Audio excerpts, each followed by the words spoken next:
This conference will now be recorded. भवतु सहनौ भुनक्तु सह वीर्यं करवावहै तेजस्विनावधीतमस्तु मा विद्विषावहै।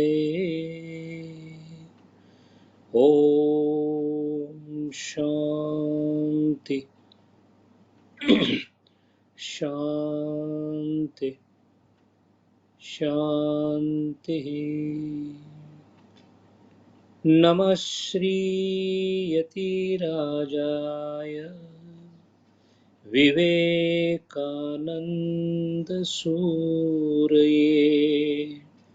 सच्चित्सुखस्वरूपाय स्वामिने तापहारिणे। हरि ओम. स्वामी विवेकानंदांच्या चरित्राच्या उत्तरार्धाचा अंतिम टप्पा आपण पाहत होतो. स्वामीजींच्या वयाची 39 वर्ष पूर्ण होऊन गेलेली होती. एक शेवटची भेट म्हणून स्वामीजी वाराणसीला गेले होते आणि आपण वाराणसी मधल्या स्वामीजींच्या वास्तव्याचा थोडासा मागोवा घेत होतो. वाराणसीला सेवाश्रम संघ स्थापन केलेल्या 2 तरुणांच्या त्यागवृत्तीला स्वामीजींनी आशीर्वाद तर दिलाच, पण त्या दोघांना दीक्षा सुद्धा दिली. यापैकी जे हरिदास चटर्जी होते, ज्यांना दीक्षेनंतर सदाशिवानंद असं नाव देण्यात आलं, त्यांना स्वामीजींच्या हस्ते दीक्षा घेण्याची इच्छा होती आणि तो प्रसंग आला. पण गमतीचा भाग असा होता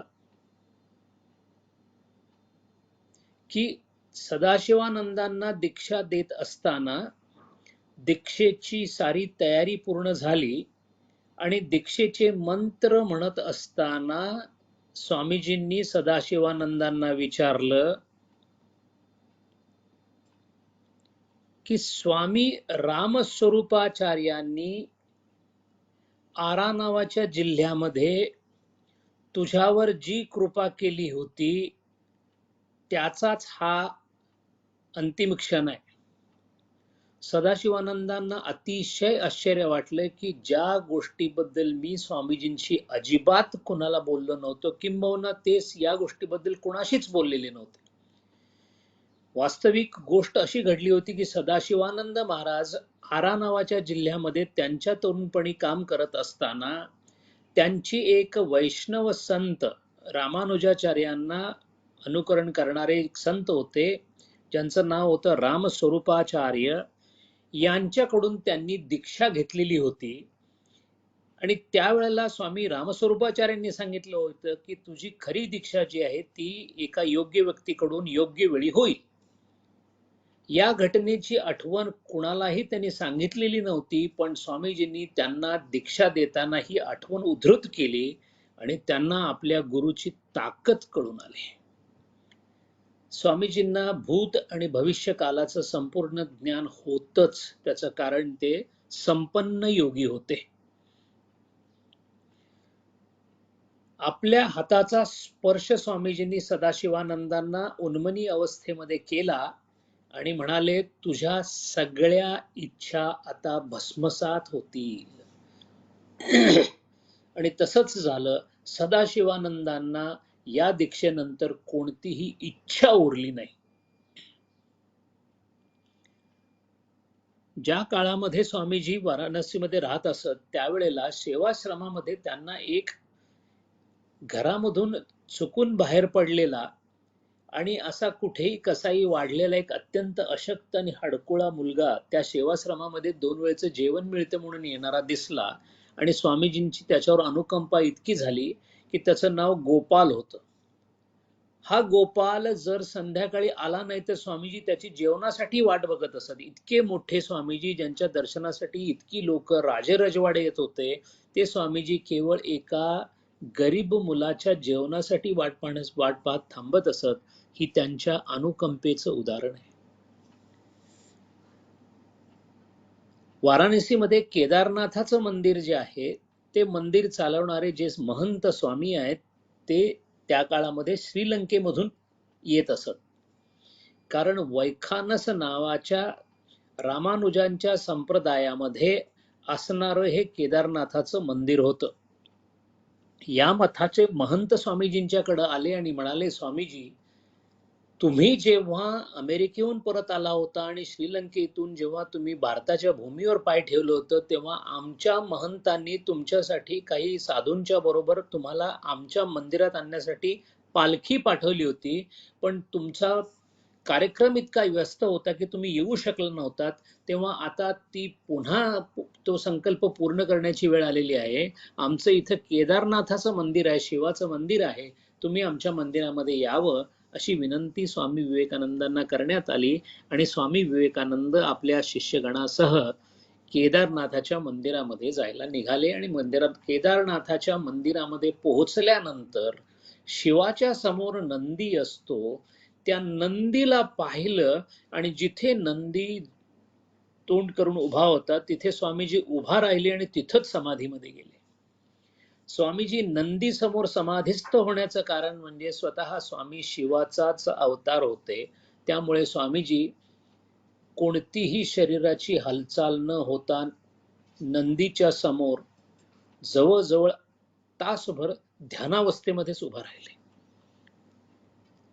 सगळ्यांना लक्षात आलं की स्वामीजींचं तेज, त्यांच्या चेहऱ्यावर असणारी चमक आणि त्यांचा समाधीमध्ये असणारा तो भाव, हे बघून सगळ्यांनाच शिवाचं दर्शन झाल्याचा आनंद झाला.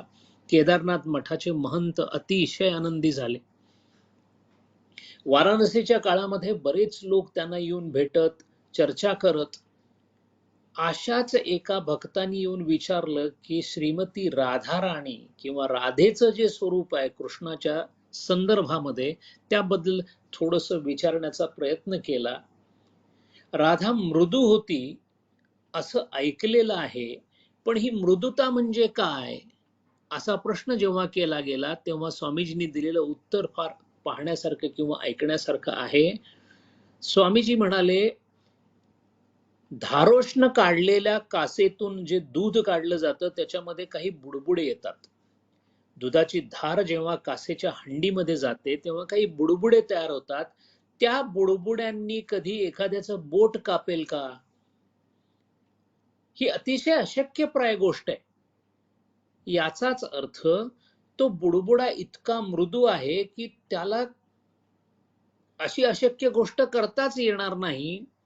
पण याहूनही मृदू असं राधेचं हृदय आहे आणि ते फक्त लादिनी शक्ती किंवा ज्याला अल्लादिनी शक्ती म्हणतात त्यांनी भरून वाहत आहे, असं राधेबद्दल स्वामीजींनी काढलेले उद्गार आहेत.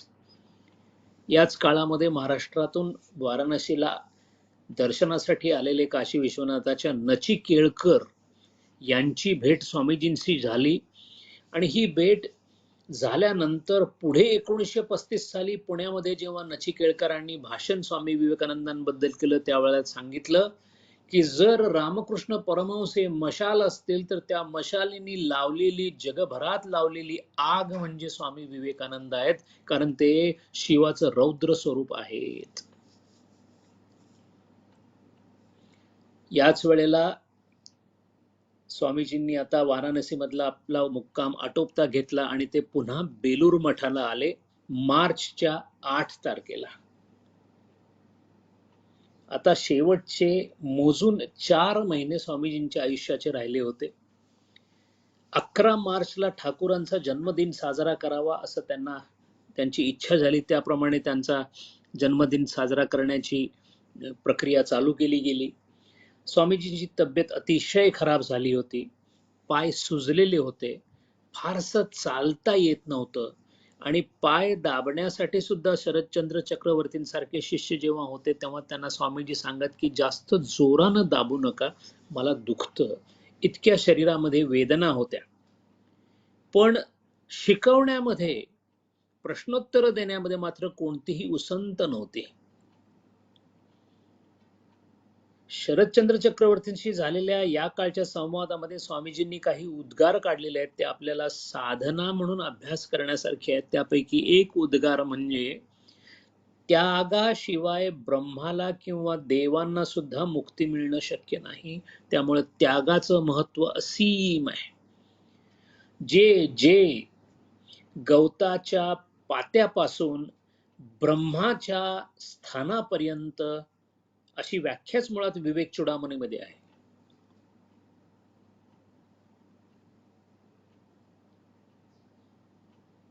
आस्तंभ ब्रह्म पर्यंते ह्यनित्ये भोगवस्तुनी इति त्यागः वैराग्य. प्रत्येक आजूबाजूच्या वस्तूबद्दल, व्यक्तीबद्दल, नात्यांबद्दल, आवडीबद्दल, इच्छेबद्दल जोपर्यंत मनात त्यागाची भूमिका होत नाही तोपर्यंत अध्यात्मामध्ये प्रगती होणं जवळजवळ दुरापास्त आहे असं समजायला हरकत नाही. ठाकूरांचा जन्मदिन साजरा झाला, पण त्या जन्मदिनामध्ये स्वामीजींना भाग घेता आला नाही. तब्येत अतिशय खराब होती. शेवटच्या दिवशी संकीर्तन सोहळा होता. हजारोचे लोक आले होते जेवायला. खाली संकीर्तन भजनं चालू होती.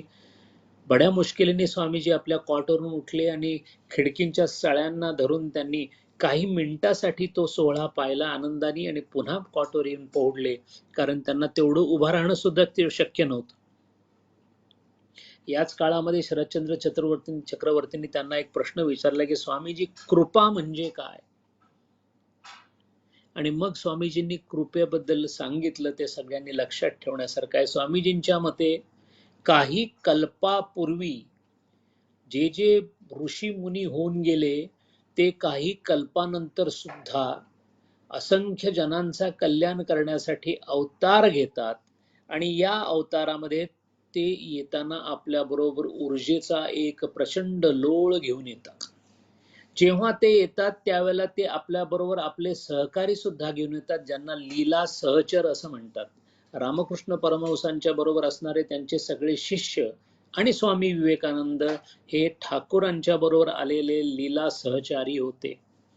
या लीला सहचार्यांच्या संपर्कात आलेल्या लोकांचं सुद्धा अतिशय मोठं दैवी कल्याण होतं. यालाच कृपा असं म्हणतात.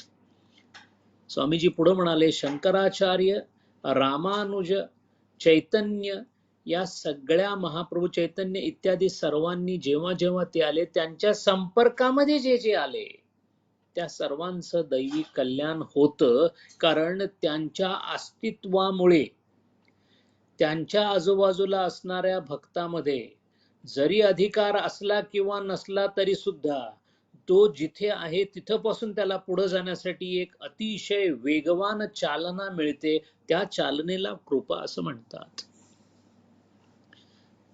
अतिशय तब्येत खराब असून सुद्धा स्वामीजी 3 वाजता उठत आणि ब्रह्मचार्यांना सर्वांना 3 वाजता उठवत.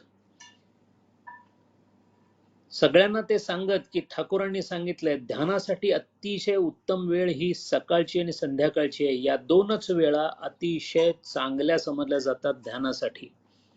हे 3 वाजता सगळ्यांना उठवणं हे केवळ ब्रह्मचार्यांसाठी सुद्धा नव्हे, त्यांच्या सहचार्यांसाठी सुद्धा ते लागू होतं.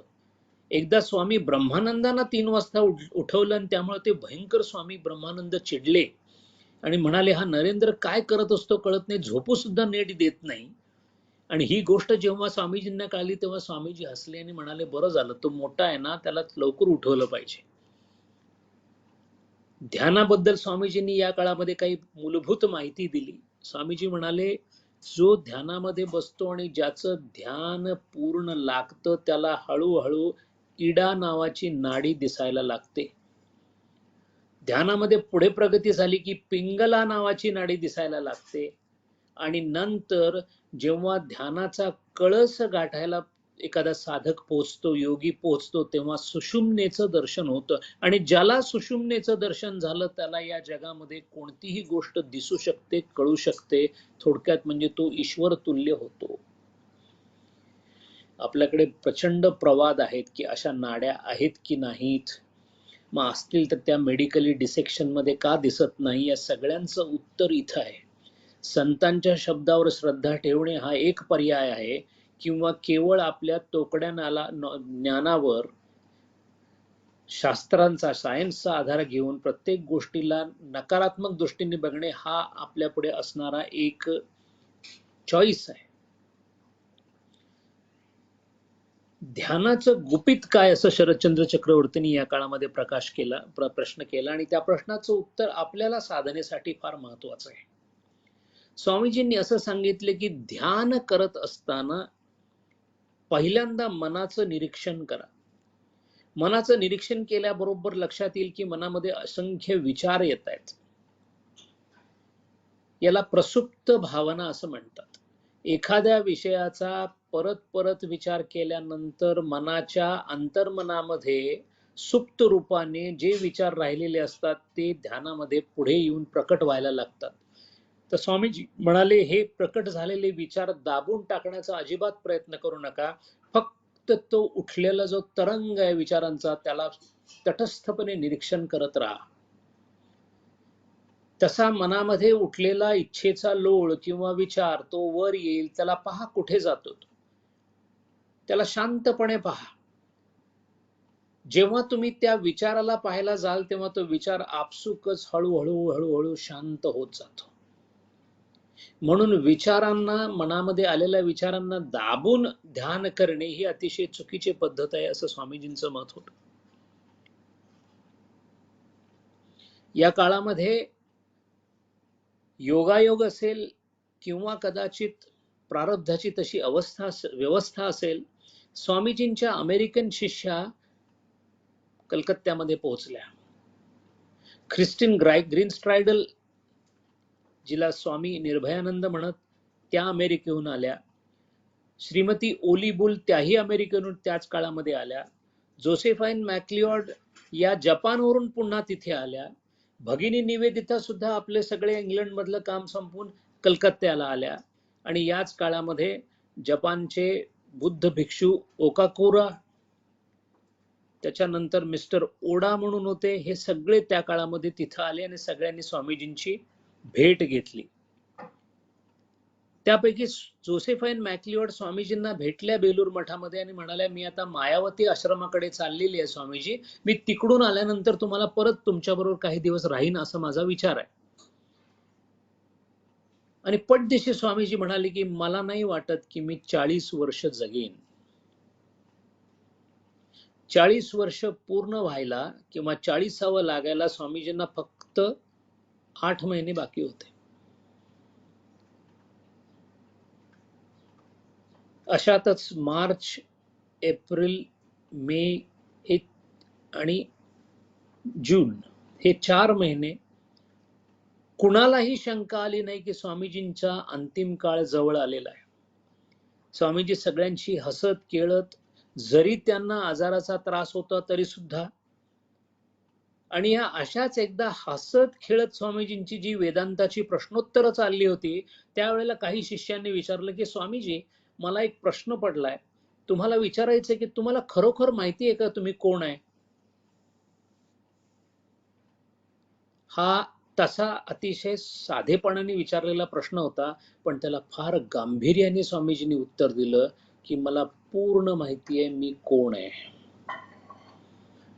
आपल्या साधनेमधला एकमेव प्रश्न जिथे साधना सुरू होते, एकमेव प्रश्न जिथे साधना संपते, तो प्रश्न म्हणजे हू एम आय, मी कोण आहे. यालाच रमण महर्षी तमिळ भाषेमध्ये नान यार असं म्हणतात. नान यार म्हणजे हू एम आय. ज्याला या प्रश्नाचं उत्तर मिळालं त्याचा कार्यभाग संपला. आणि या प्रश्नाचं उत्तर मिळत नाही म्हणून आपण संसारामध्ये आहोत किंवा विश्वामध्ये आहोत. येता येता 27 जून उजाडली. 27 जूनला अचानक स्वामीजींनी शुद्धानंद महाराजांना बोलवलं आणि म्हणाले, शुद्धानंदा, जरा पंचांग घेऊन ये. शुद्धानंदांच्या छातीमध्ये धस्स झालं, कारण असंच पंचांग ठाकूरांनी त्यांच्या जाण्याच्या पूर्वी मागून घेतलं होतं. हा एक असा प्रांत आहे ज्याच्याबद्दल आपल्याला अतिशय कमी माहिती आहे. निर्वाणाचा दिन किंवा आपल्या मृत्यूचा दिवस हा आपल्याला कधी माहीतच नसतो. पण निर्वाणाच्या दिवसाचा किंवा मृत्यूच्या दिवसाचा ताऱ्यांशी, चंद्रताऱ्यांशी असणारा, नक्षत्रांशी असणारा काही संबंध असू शकतो, याबद्दल आपल्याला कपर्दिक सुद्धा कल्पना नाहीये. पण योगी ज्याला इच्छा मरणाचा अधिकार मिळालेला आहे, आपण पाहिलं होतं अमरनाथाच्या गुफेमध्ये बर्फामध्ये असलेल्या शिवलिंगाचं दर्शन घेत असताना प्रत्यक्ष शिवानी स्वामी विवेकानंदांना आशीर्वाद दिला होता की तू किती जगायचं आणि केव्हा जायचं हे तू स्वतः ठरवशील. आता शुद्धानंदांकडून त्यांनी पंचांग आणलं, अतिशय बारकाईने पाहिलं आणि परत त्याच्या हातात दिलं. एकही शब्द बोलले नाहीत आणि शुद्धानंदांना धाडस झालं नाही विचारण्याचं. 28 जून 1902 स्वामीजी, भगिनी निवेदितांनी स्वतःच विचार केला होता की आपण स्वामीजींच्याकडे जाऊन बेलूर मठामध्ये एक दिवस राहून यावं. आणि त्यांना आश्चर्याचा धक्का बसला, कारण 28 जूनला स्वामीजी स्वतःच भगिनी निवेदितांकडे गेले. दुपारपर्यंत तिथे राहिले. त्यांच्या सगळ्या वस्तू, त्यांनी आता शाळा सुरू करणार होत्या मुलींसाठी, ते सगळं पाहिलं. छानसा स्वयंपाक केला, आपल्या शिष्येबरोबर छानसं जेवले. दुपारी तिथून निघाले, आपल्या बहिणीच्या घरी गेले. आणि बहिणीच्या घरी जाण्याचं एकमेव कारण म्हणजे स्वामीजींच्या प्रॉपर्टीचा जो कोर्टामधली केस होती ती आउट ऑफ कोर्ट सेटलमेंट झाल्यामुळे त्या दिवशी शेवटच्या सह्या झाल्या आणि स्वामीजींच्या आयुष्यामध्ये सुरुवातीपासून शेवटपर्यंत लागलेला नातेवाईकांचा कोर्टातला ससेमिरा त्या दिवशी संपला, त्यांच्या मृत्यूच्या अगोदर 2 दिवस. 1 जुलैचा दिवस उजाडला. 1 जुलैला स्वामीजी प्रेमानंद महाराजांच्या बरोबर संध्याकाळी फिरायला बाहेर पडले होते, चालण्यासाठी बाहेर पडले होते. आणि चालत चालत जात असताना अचानक प्रेमानंदांना म्हणाले, प्रेमानंद इकडे ये. आपल्या हातातल्या काठीने एक जागा दाखवली आणि सांगितलं, ही जागा लक्षात ठेव, इथं माझं दहन करायचं आहे. प्रेमानंदांना काहीच कळेना. हे शुद्धानंदांकडून बातमी कळाली होती की स्वामीजींनी पंचांग मागवून घेतलेलं आहे, आता त्यांच्या दहनाची जागा सांगतात. माझी चिता या ठिकाणी रचली जाईल असं म्हणाले. काळजात धस्स झालं प्रेमानंदांच्या. अतिशय आवडते स्वामी विवेकानंद सर्वांचे, आणि आता निर्वानिर्वीची भाषा करायला लागले होते. बघता बघता 2 जुलै उजाडला. 2 जुलै एकादशी होती. स्वामीजींची अवस्था अतिशय खराब होती, अतिशय आजार झालेले होते. त्यामुळे कशाला एकादशी ठेवतील असं सगळ्यांना वाटलं. पण स्वामीजींनी सांगितलं, मी कडक एकादशी करणार आहे. आणि स्वामीजींनी 2 जुलैला कडक एकादशी केली. पण उपवास असून सुद्धा स्वामीजींनी त्या दिवशी दुपारचं सगळं जेवण स्वतः बनवलं आणि आपल्या हाताने सगळ्या शिष्यांना वाढलं. कोणाला काही कळेना. आणि नुसतं वाढलं नाही, सगळ्या शिष्यांना वाढून झाल्यानंतर त्यांचे उष्टे हात स्वामीजींनी स्वतः आपल्या हातावर पाणी टाकून स्वतः धुतलं आणि त्यांचे हात पुसले. शिष्यांना अतिशय अवघड झालं. ते म्हणाले, स्वामीजी आपण काय करताय, तुमचे पाय आम्ही धुवायला पाहिजे, तुम्ही आमचे हात धुताय, आम्हाला जेवण खायला घालताय. आणि स्वामीजी म्हणाले, जीसस ख्राइस्टनी असं केलं नव्हतं का? हे वाक्य ऐकल्याबरोबर सगळ्यांच्या काळजात सर्र झालं. सगळ्यांच्या तोंडावर आलं होतं की स्वामीजी, जीसस ख्राइस्टनी ते केलं होतं, पण त्याच्या मृत्यूच्या जरा अगोदर आदल्या रात्री पण कोणालाच कळालं नाही की स्वामीजींनी सुद्धा हेच केलं त्यांच्या मृत्यूच्या आदल्या रात्री. 2 जुलै संपला, 3 तारीख उजाडली.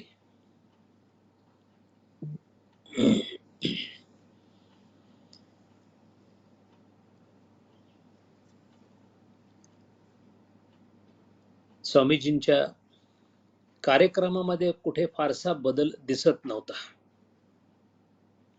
ज्या पद्धतीने 3 तारीख संपली, कुणालाही असं वाटलं नाही, कारण ज्या पद्धतीने स्वामीजी सगळ्यांची हसत होते, खेळत होते, बोलत होते, फिरून आले, तब्येतीत सुधारणा झाल्यासारखं वाटत होतं. त्यामुळे 3 तारीख उजाडलं त्यावेळेला कोणाला वाटलंच नाही की काही होणार आहे.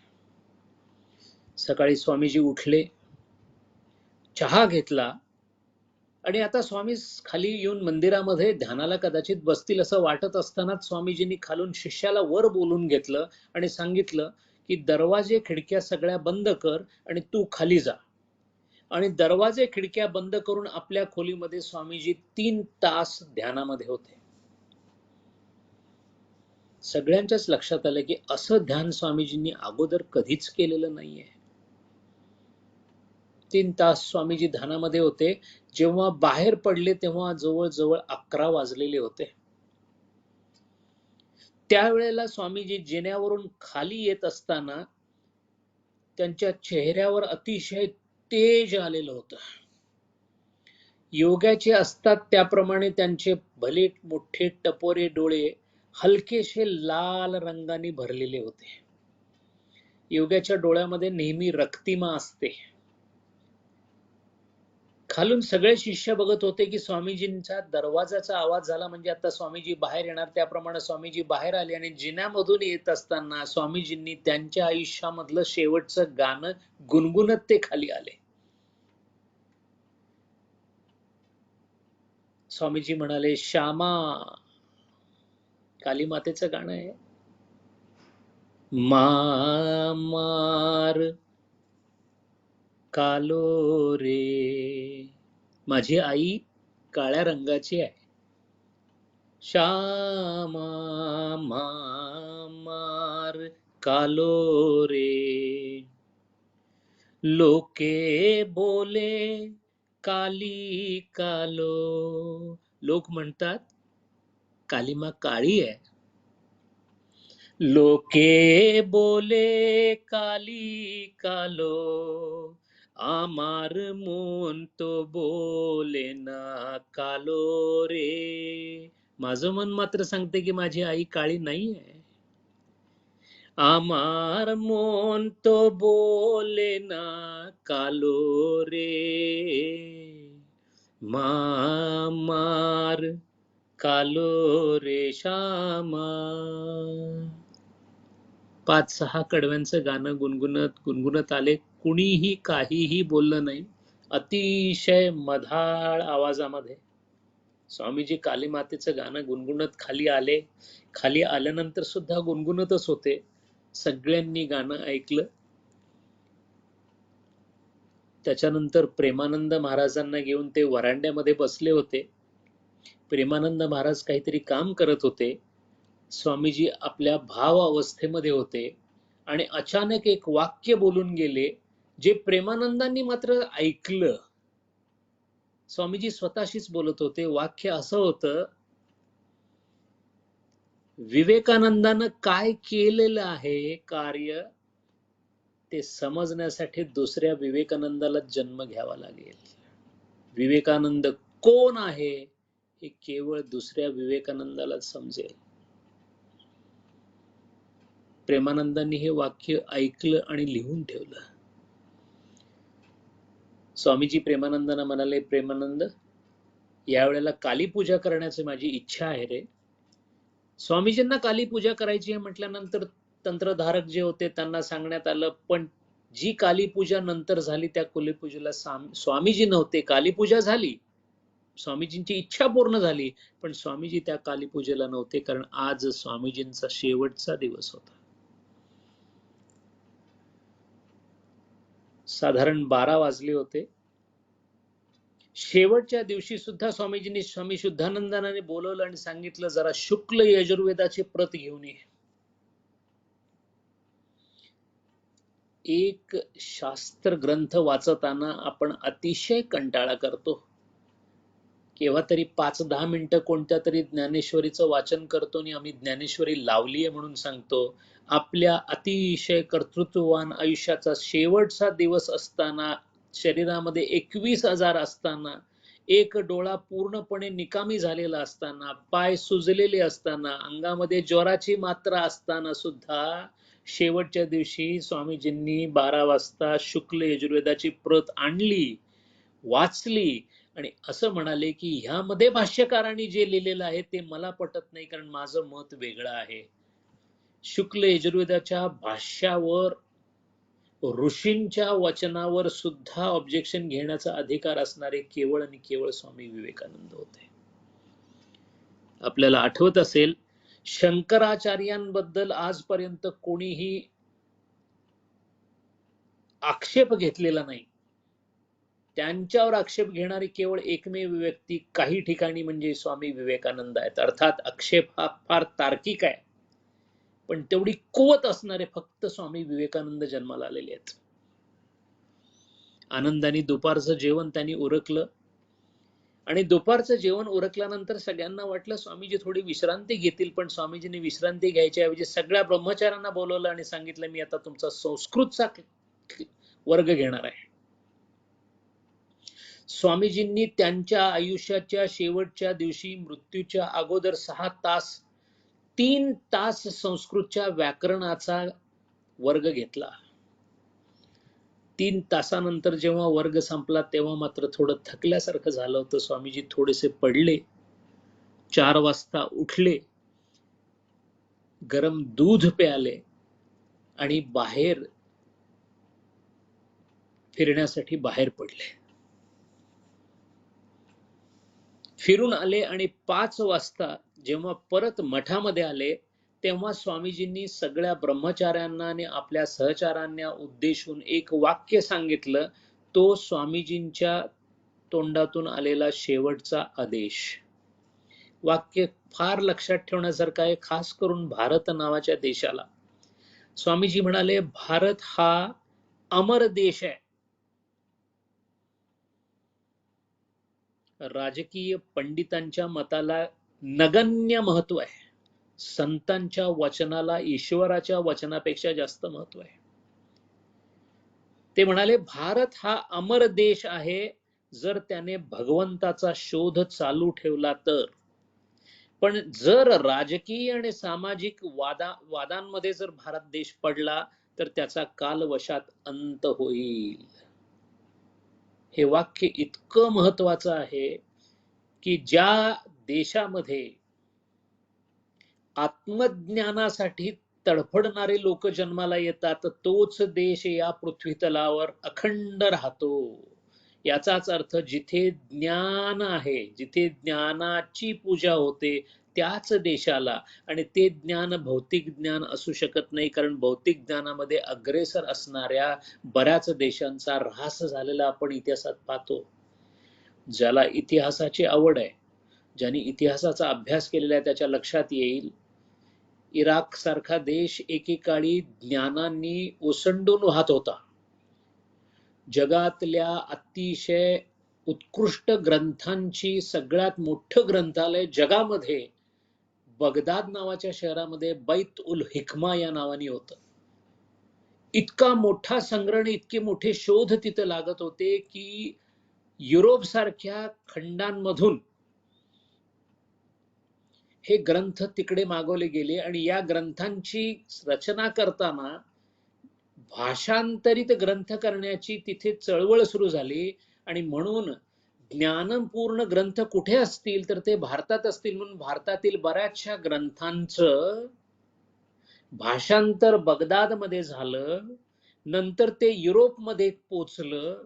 आज ज्याला रसायनशास्त्र किंवा केमिस्ट्री म्हणतो ती अल्केमी नावाच्या विषयामधून आली. ती अल्केमी भारतातल्या ग्रंथांच्या भाषांतराने आली. आणि यापैकी पहिलं पुस्तक ज्याचं भाषांतर बगदादमध्ये झालं त्याचं नाव होतं सूर्य सिद्धांत, ज्याच्यातून या आधुनिक ॲस्ट्रोफिजिक्सची जी सुरुवात झाली त्याची सुरुवात होण्याचं कारण या भाषांतरित ग्रंथाचा पुढे झालेलं युरोपमधलं भाषांतर. पण कालांतरामध्ये इराक पूर्ण बेचिराख झाला. आज आपल्याला माहिती आहे त्या देशाची काय परिस्थिती आहे. जिथे जिथे ज्ञानाचा, खास करून आत्मज्ञानाचा अभ्यास चालू आहे तोच देश याच एका कारणासाठी 1200 वर्ष परकीय मुलखाखाली असून सुद्धा भारताचं कोणीही काहीही वाकडं करू शकलं नाही, कारण ज्ञानाचा स्रोत मुघल साम्राज्यामध्ये असो किंवा ब्रिटिश साम्राज्यामध्ये असो अखंड तेवत राहिला. संध्याकाळ झाली, 7 वाजले. स्वामीजी एकटेच खोलीत ध्यान करत बसले होते. 1 तास स्वामीजींनी 7 ते 8 ध्यान केलं आणि 8 वाजता आपल्या शिष्याला वर बोलवलं आणि त्याला सांगितलं जरा खिडक्या दारं सगळी उघड. त्यांनी त्याप्रमाणे सगळी खिडक्या दारं उघडली आणि स्वामीजी म्हणाले, मी थोडं पडतोय, मला थोडंसं तू डोक्याला वारं घाल. त्याप्रमाणे शिष्यानी थोडंसं वारं घातलं. 8 वाजल्यापासून 9 वाजेपर्यंत स्वामीजी आडवे झालेले होते, पण झोपेत होते की ध्यानात होते हे सांगणं अवघड आहे. साधारण 9 वाजता शिष्याच्या लक्षात आले की एक दीर्घ श्वास स्वामीजींनी घेतला आणि त्या दीर्घ श्वासानंतर 2 ते 3 मिनिटं एकदम शांतता त्यांच्या शरीरामध्ये होती. छाती हलत सुद्धा नव्हती. 2-3 मिनिटानंतर पुन्हा एक दीर्घ श्वास स्वामीजींनी घेतला आणि शिष्याच्या लक्षात आले की स्वामीजींचे डोळे अर्धे उघडलेले आहेत आणि अर्धे उघडलेले असताना दोन्ही बुबुळ भ्रूमध्याच्या दृष्टीने, भ्रूमध्य जिथे आहे तिथे दोन्ही बुबुळ एकाग्र झालेली त्याला दिसली. त्याच्या असंही लक्षात आले की काहीतरी एक वेगळी दैवी चमक स्वामीजींच्या चेहऱ्यावर आलेली आहे.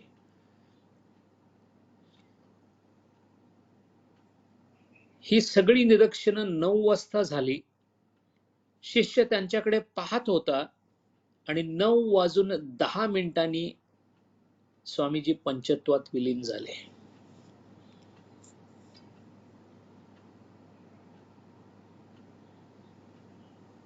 अडतीस वर्ष, 5 महिने आणि 24 दिवस इतकंच पण दैदिप्यमान आयुष्य लाभलेला हा योगी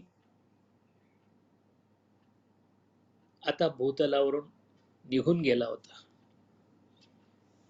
शिष्य घाबरला. त्यांनी निश्चयानंदाने प्रेमानंदांना बोलवलं वर. ते दोघेही वर आले. त्यांना वाटलं स्वामीजी ध्यानामध्ये आहेत, म्हणून त्या दोघांनी स्वामीजींच्या नावांनी मोठमोठ्यांनी घोषणा करायला सुरुवात केली.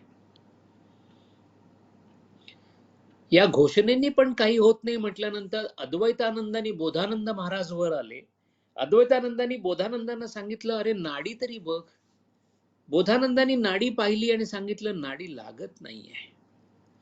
अद्वैतानंद ताबडतोब निर्भयानंदांना म्हणाले, ताबडतोब जा आणि डॉक्टर मुजुमदार आहेत त्यांना बोलवून घेऊन ये. नेमकं याच काळामध्ये स्वामी ब्रह्मानंद आणि शारदानंद कलकत्त्यामध्ये काही कामासाठी गेले होते. त्यांना बोलवण्यासाठी सुद्धा निरोप पाठवण्यात आला आणि तेही आले. साधारण रात्री 10:30 पर्यंत ब्रह्मानंद आणि शारदानंद पोहोचले. डॉक्टर मुजुमदार आले. त्यांनी सगळी परीक्षण केलं आणि सांगितलं की स्वामीजी आता आपल्यामध्ये नाही आहेत.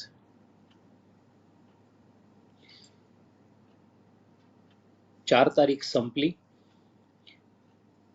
5 तारखेला पहाटे म्हणजे त्याच रात्री स्वामीजींचं शरीर, स्वामीजींचा देह तिथंच होता वरच्या मजल्यावर. लोक गोळा होत होती. अजूनही विश्वास बसत नव्हता की स्वामीजी आपल्यामध्ये नाही आहेत.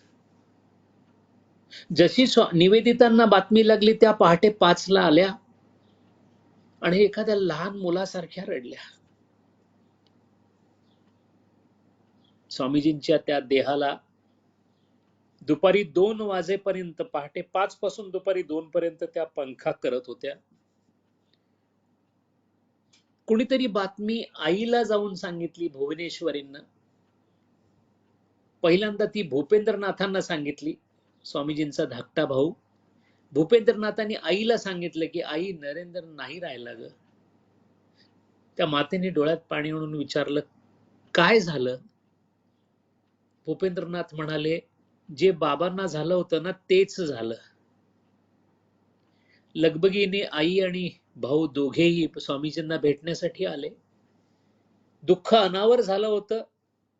भुवनेश्वरी देवींना अतिशय रडायला येत होतं, पण संन्यासाच्या मृत्यूवर विलाप व्यक्त केला जात नाही म्हणून भुवनेश्वरी देवींना आणि भूपेंद्रनाथांना बाजूला बसवण्यात आलं. या उलट सगळ्या साधूंनी सांगितलं की तुम्ही आता घरी जाल तर बरं होईल. आणि त्याप्रमाणे ही माता जड हृदयानं घरी परत गेली. कारण त्यांचा जो लाडका बिले होता, नरेंद्र होता, तो आता त्यांचा राहिलेला नव्हता. तो एक संन्यासी झाला होता. तो सगळ्या जगाचा संन्यासी होता. दुपारी 2 वाजता देह खाली आणण्यात आला. तोपर्यंत असंख्य लोक आले होते. दर्शन घेणं चालू होतं. काही साष्टांग दंडवत घालत होते, काही दंडवत घालून लोळत होते, काही हात जोडून फक्त उभा होते. स्वामीजींच्या चेहऱ्याकडे बघितलं तर लक्षात आलं की स्वामींचे डोळे रक्ताळलेले होते. त्यांच्या नाकातून आणि तोंडातून थोडं रक्त आलं होतं. आपण पाहिले असेल आपल्या जवळच्या कोणत्या तरी माणसाचा मृत्यू किंवा मृतदेह पाहिला असेल, फार कमी वेळेला कोणाच्या तरी नाकातून किंवा तोंडातून रक्त आपल्याला दिसतं. हे केवळ योग्यांच्या बाबतीत शक्य होतं, कारण ऊर्ध्व नाडी लागल्यानंतर ब्रह्मरंध्राला छेदून प्राण योगी बाहेर टाकतो. योग्याचा प्राण इतर कोणत्याही छिद्रामधून जात नाही. ब्रह्मरंध्र सोडून आपल्याला जी नवद्वार आहेत त्या नवद्वारांनी आपले प्राण जातात, कारण आपले प्राण हे पितृयानांनी वर जाणाऱ्या लिंग शरीराबरोबर जातात. ज्याचं या जगाशी कोणतंच नातं राहिलेलं नाही, किंबहुना या जगाशी असणारं त्याचं नातं आता इतकं सर्वव्यापी झालेलं असतं की तो निर्गुण निराकाराशी समरस झालेला असतो.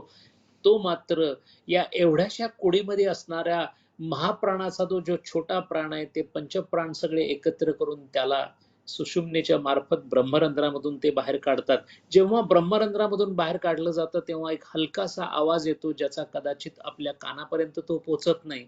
पण त्याच वेळेला त्या प्राणाचं जे उत्सर्जन होत असतं ते शरीरातल्या ज्या धमन्या आहेत त्यांना सहन न झाल्यामुळे, खास करून नाकाजवळ असणारी धमनी ही अतिशय पातळ असल्यामुळे ती फुटते आणि मग नाकावर एक थेंब किंवा 2 थेंब रक्ताचे बाहेर पडतात. यालाच संजीवन समाधी असं म्हणतात. स्वामीजी योगी म्हणून आले आणि योगी म्हणूनच गेले. स्वामीजींच्या पायांना लाल रंग आलटा नावाचा लावण्यात आला आणि पायाचे ठसे घेण्यात आले. संपूर्ण शरीर भगव्या कपड्यांनी झाकलं. शंखनाद झाला, आरती झाली, घंटानाद झाले, मंत्र म्हटले गेले आणि मग स्वामीजींनी ज्या ठिकाणी पहिल्यांदाच दाखवलेलं होतं प्रेमानंदांना, त्या विशिष्ट जागी स्वामीजींच्या देहाला अग्नी देण्यात आला. बरोबर त्या ठिकाणावरून गंगेच्या त्या तीरावर, बरोबर त्या ठिकाणाच्या पलीकडे पण गंगेच्या त्या तीरावर 16 वर्षापूर्वी ठाकूरांची समाधी झाली होती. आता महानिर्वाण या बाजूला चालू होतं. चिता रचण्यात आली, स्वामीजींचा देह ठेवण्यात आला. ब्रह्मानंदांनी अग्नी दिला. निवेदिताला दुःख आवरत नव्हतं.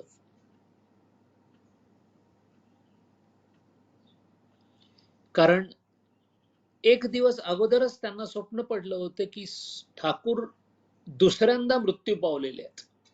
रामकृष्ण परमहंस दुसऱ्यांदा मृत्यू पावलेले आहेत असं स्वप्न निवेदितांना एकच दिवस अगोदर पडलं होतं. पण का कोणास ठाऊक चिता जळत असताना निवेदितांच्या मनामध्ये एक विचार आला की स्वामीजींचा एक कपड्याचा तुकडा सुद्धा माझ्याकडे नाहीये. एक माझ्या गुरुची आठवण म्हणून एक कपड्याचा तुकडा जर माझ्याकडे असता तर माझ्यासाठी त्याच्यासारखं मूल्यवान काहीच नाही असं झालं असतं.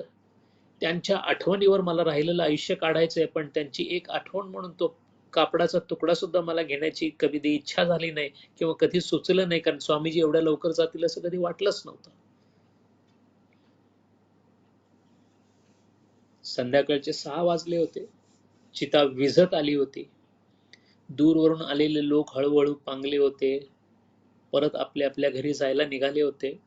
काही थोडे मोजके साधू पूर्ण चिता भस्म होईपर्यंत थांबणारे ते थांबले होते.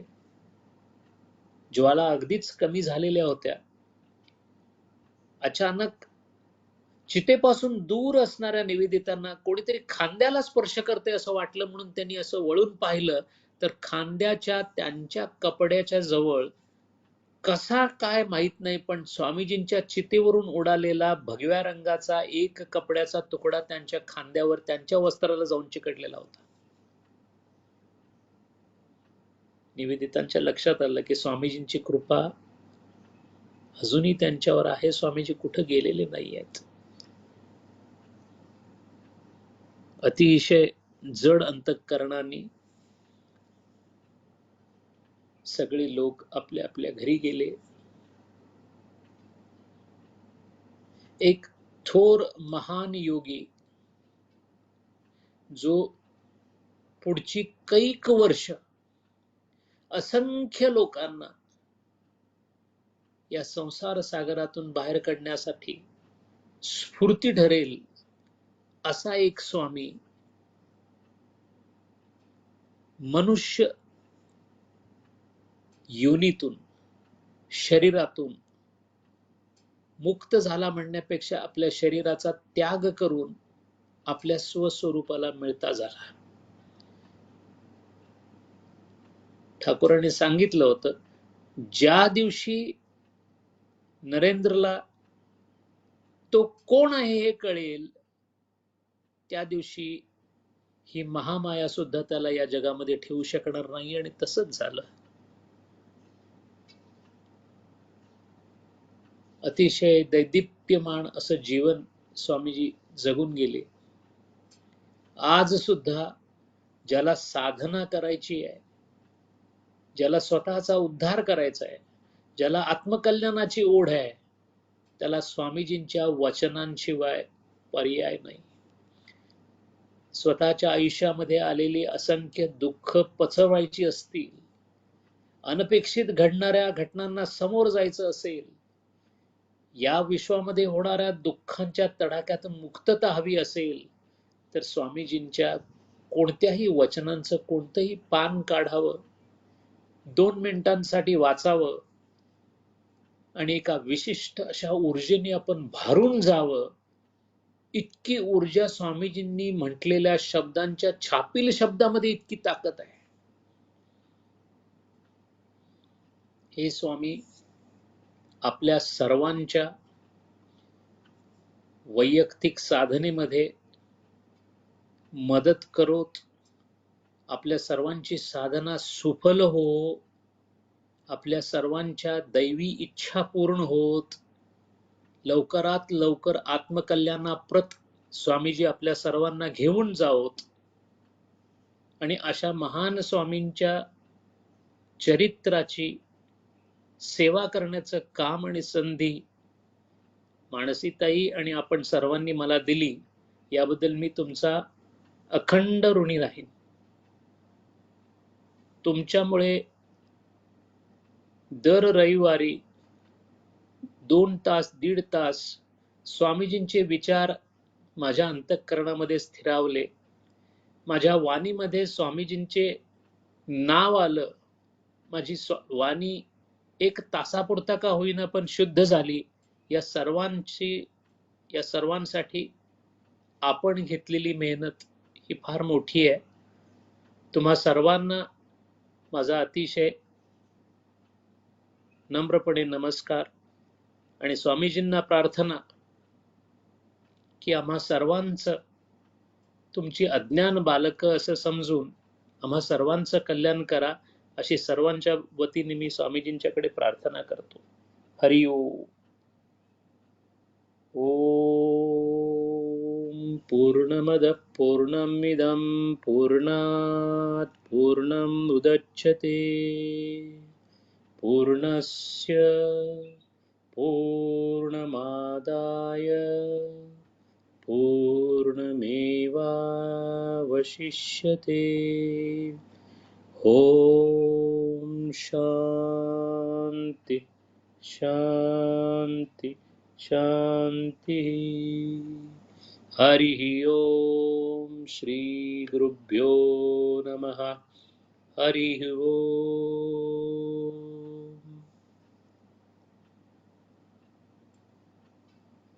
धन्यवाद डॉक्टर साहेब.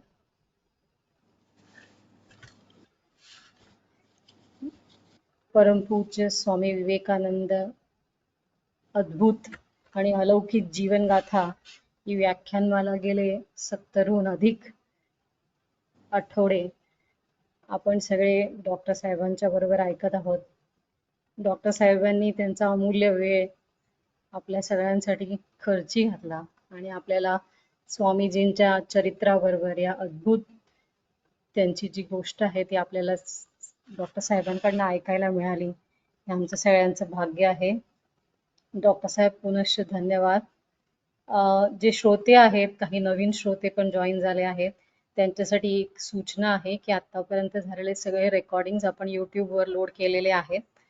कारण डॉक्टर साहेब म्हणाले तसे स्वामीजींच्या चरित्रामधनं खूप बोध आहेत, खूप काही शिकण्यासारखं आहे.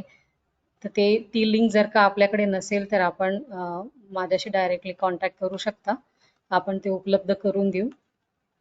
आज आपण इथेच थांबणार आहोत. पुनश्च धन्यवाद डॉक्टर साहेब. जय जय रघुवीर समर्थ. हरि ओम. जय जय रघुवीर समर्थ. जय श्रीराम. हरि. जय श्री राम.